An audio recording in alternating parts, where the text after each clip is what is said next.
Hey there, friends. Welcome back to As a Man Thinketh on Yanasa TV. Real quick, if you haven't gotten your Farm Defender shirt, you should check out Yanasa Trading Co. These shirts, they basically say Farm Defender on the front, no farmers, no food. And on the back, you have the Defend the Right to Farm, Meet My Neighbor logo. And you can pick what you want in the center of that logo. This one has a hen on it. Some of them have hogs, some of them have roosters, some of them have tractors. The point is to help share and spread the word that we're defending the right to farm and doing the most we can to educate people about agriculture in our community. Another thing that I wanted to bring up real quick this morning, and I may go into more detail on this another time, but the Biden-Harris administration has basically been slacking on shipments of food rations to the Native American reservations. And before we get into why they're receiving food rations in the first place, that's a very long history. And the United States government essentially made the Native American communities dependent upon them. This is a pattern that I see repeating itself, only the American project is going to be a lot larger with the next dependency. What has happened with this dependency is that they have consolidated the contractors delivering the food to a single company, and that's how things work under this administration. They love consolidation and empowering certain companies with taxpayer dollars.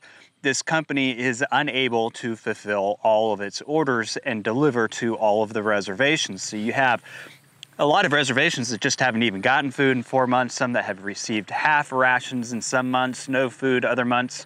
It's a really sad situation. It's kind of like living during the COVID era if you live on these reservations, just no access to food. But I wanted to bring up another solution to a lot of this, and you've heard me talk about this stuff on our channel in the past. I have worked with a couple different groups, the Flower Hill Institute.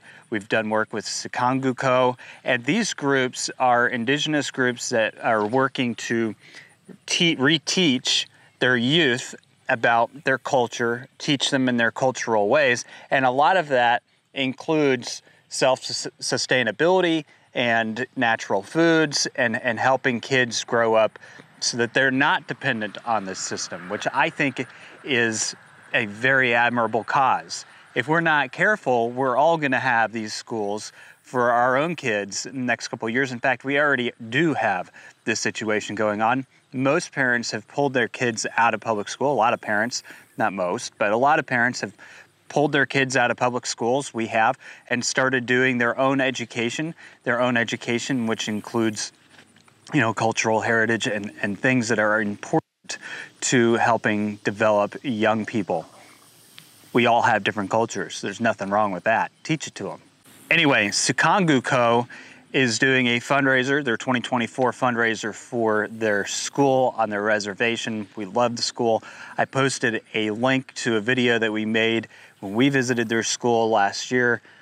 If you support the idea of people becoming self-sufficient, learning their cultural ways and embracing their cultural heritage, I would encourage you to make a small donation to their school. They're not trying to raise a whole lot of money, but it does a lot for these kids, and it helps these kids not be dependent upon the system. And like I said, you need to pay attention to the history that has happened there and look around you and see what is actually happening today. The fact that this goes over most people's heads is mind-boggling to me. If you guys watched our channel a few weeks ago, I had published a video about a Virginia farm couple whose land was being considered for eminent domain. What is it like for you to fight this fight against the county? A little bit like having your hands tied. I wish I didn't have this fight, but I didn't ask for it. It came knocking on land that I love and want to keep the way it is, and so we'll stand firm. Another situation of county officials condemning land through eminent domain for, well, I'll let you guys be the judge on this, if it's for the public's greater interests or if it's for the greater interests of private corporations. This is something that we see a lot, and I'm going to cover a couple different examples and give you a little bit of an idea of what might be happening out there in Virginia. The Caroline County in Virginia has decided to move forward with this. They filed a certificate of take, which is exactly what it sounds like, or a statement of take. I forget if it's certificate or statement of take, but it's basically saying we are taking their land and we're going to be putting in this water inlet, and then we're going to pump it all the way across the county. Now, people have asked, why do they need so much water in the county? And this is an issue. I talked about this on Jimmy Clark's show on 96.5 FM down in Oklahoma and the Texas Panhandle last week. And I talked about this with Alex Newman on the Liberty Report as well last week. But across the country, you're seeing a lot of land grabs of farmland. And people in Maryland, there's a farm in Maryland, you have these 70-mile-acre wide swaths for power lines going right through farmlands. And there's a large heritage farm in Maryland that's going to be affected by this, but this is happening all over the country. People don't pin it together because they look at, an eminent domain case in Maryland, Virginia, Georgia, but they're not, or Kansas, Missouri, but they're not piecing together that this is all a massive infrastructure upgrade. The data centers are part of that as well. And I know, Meta has its own data centers, Amazon has its own data centers. A lot of these large corporations that need to have these data centers are building their own data centers. So, when we see that happening, that's part of it.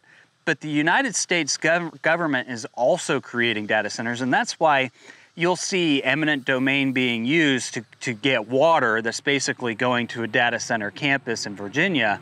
And you'll see eminent domain being used to fund these projects that are operated by private corporations, and private corporations are benefiting from them because the United States government needs these data centers. I wanted to read to you guys something. This came out, they started talking about it last year. Some of you probably caught on to it.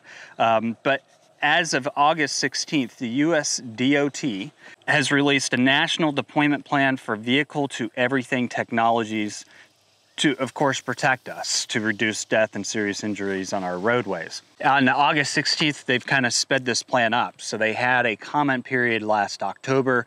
Some people caught on to it. Some people didn't like the idea of kill switches going in cars, things like that. Now they've kind of, modified the plan. They're launching it. They're trying to move it faster than their 2036 objective.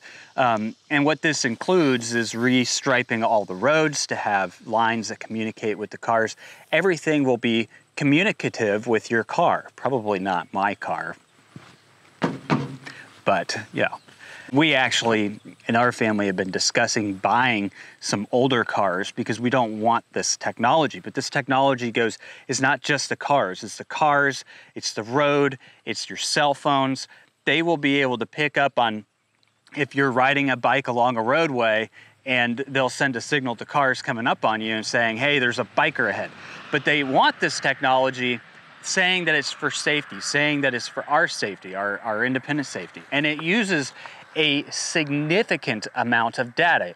The amount of data and these data centers that will have to go just into this DOT project to be nationwide by like 2036 or something like that.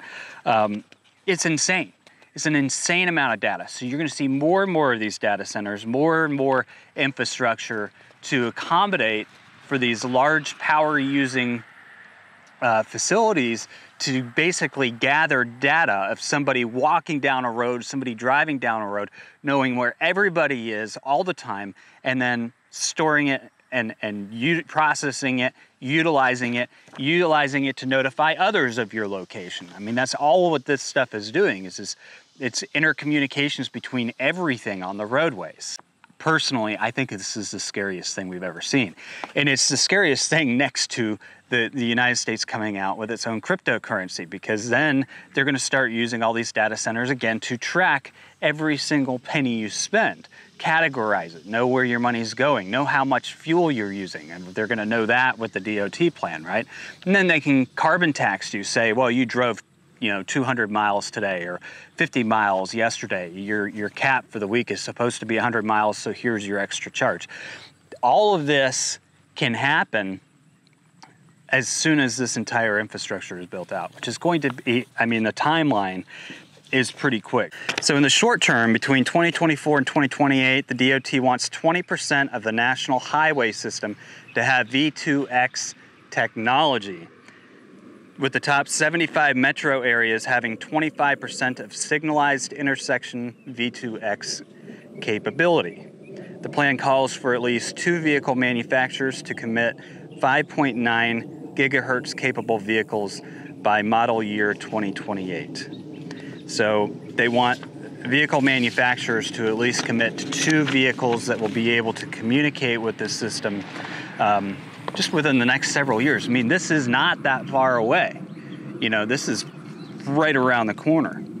Okay, so in 2028, they expect to have 12 interoperable V2X deployments. By 2031, 25 interoperable deployments, and by 2036, 50 interoperable deployments. So if you look at how fast they're expecting this technology to grow over the next several years, it increases in speed and intensity as it goes. The goal is nearly double by 2031 and double again by 2036. In about 10 years, the DOT's plan calls for the entire national highway system to have V2X technology and 75% of the nation's intersections to be equipped with the tech. By 2036, 6 manufacturers could have vehicles capable of using the technology with 20 models each. I mean, I'm just thinking from a pure perspective of personal security, personal privacy. I mean, if your government has data on everywhere you go, geofencing, all of that, then you literally have no privacy.